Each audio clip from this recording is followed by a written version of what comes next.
Moses going towards the Red Sea as he's escaping Egypt with all of the tribes of Israel. Moses was son of Pharaoh for 40 years before he realized he was Jew and decided to take the tribes of Israel out of Egypt. Another 40 years in the middle.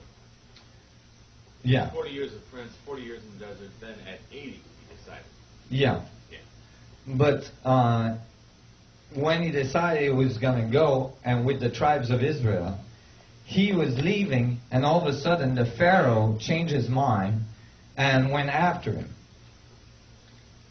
Well, you know, I was reading this. Now, when the Pharaoh weren't going to let him go, there was this whole thing where Moses and the other high priest of Egypt were having like a battle of manifestation. The ones that could manifest the wildest, craziest things was going to win. So like they had like frogs raining from the sky. He threw his staff down and it turned into a snake. He got water, he got blood to flow through the city and all this stuff. But he won that contest.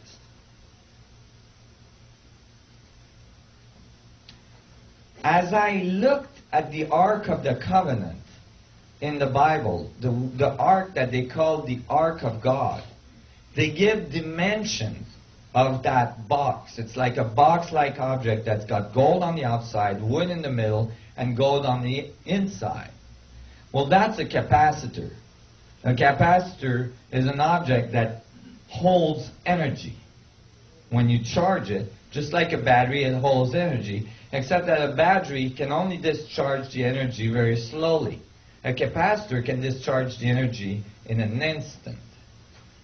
So when I looked at it, I thought, well, that's a neat capacitor. It would be quite large in capacitance. It wouldn't be a very high level, a lot of capacitance. It would have really high voltage.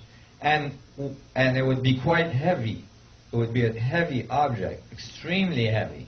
In fact, it would be way too heavy to lift up with two flimsy poles. It would weigh over 3 tons because of all the gold on it. And so there was problems with that, but I noticed that the dimensions that were given in the Bible for that box matched the dimensions of a box that was found in the remains of King Tut in Egypt. And then I noticed that those boxes were the exact appropriate boxes to fit inside the sarcophagus inside the Grand Pyramid of Giza. Meaning that the box size is a perfect fit so that you can lower the ark inside the sarcophagus, inside the Grand Pyramid, and then push the poles in without having to touch the capacitor, which would zap the crap out of you. So when you look at, and then I noticed as well that the outside dimensions of the sarcophagus are exactly half, actually are twice the volume of the inside dimension. Exactly. Okay, so it's a perfect octave. And then if you measure the ark as described in the Bible, that's again twice smaller than the inside dimension of the sarcophagus. So now you have another octave. And then if you measure the inside volume of the ark as described in the Bible, you got another octave. It's again twice as big, twice as small. So it was a perfect fit. And I started to think, what would you want to carry in a capacitor like that? There must have been some extremely powerful energy source, energy device inside that capacitor. But the thing is that Moses supposedly didn't build that capacitor, didn't build that device until he was on the other side of Mount Sinai, on the other side of the Red Sea at Mount Sinai. When you read the Bible, you find that actually the Ark of the Covenant is always portrayed as a very, as this box-like object with its two poles, with some kind of extremely luminous object between the cherubim on top of it. And then you see that in the Bible, this object is always described with a huge, what they call pillar of cloud or pillar of light above it, a huge vortex. I had just finished elaborating the mathematics and the topology of the space-time manifold generating huge vortex at the north and south pole of those black holes. And if you were to build a small one, you would generate a vortex like that as well. So I thought that was interesting, but I didn't really have anything on it. And then I read something that boggled my mind. This is the crossing of the Red Sea. Moses is now going towards the Red Sea, and the Pharaoh has changed his mind and is going after him.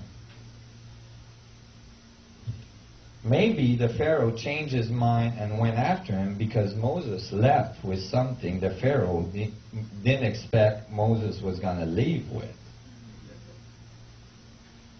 And here it says, on the way to the Red Sea, by day the Lord went ahead of them in a pillar of cloud to guide them on their way, and at night in a pillar of fire to give them light, so that they could travel by day or night. Neither the pillar of cloud by day nor the pillar of fire by night left its place in front of the people. But you see, that pillar of fire and that pillar of cloud is always described on top of the Ark of the Covenant. Yet, here, they're not supposed to have the Ark of the Covenant yet. You see what I mean? So now I'm going, wait a minute. The box-like object that they're describing in the Bible might just be the carrying case for the power supply,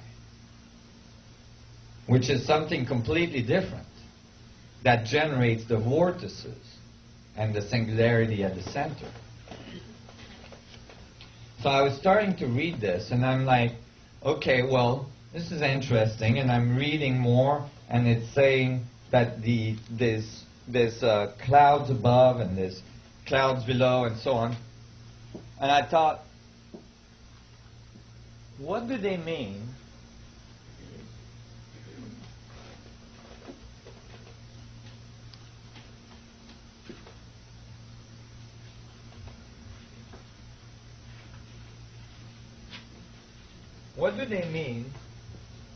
by God? Right? Because they're calling it the Ark of the Covenant of God. So I did some research on that. Where is the word God coming from? What is this thing they call God? It's some kind of object. Okay? But what is this thing they're calling God? So I looked it up. And I looked everywhere and I couldn't find it. And finally, I found it in the preface of my Bible. Look in the preface of your Bible, and it will say where the word God was translated from. The word God was translated from the word tetragrammaton.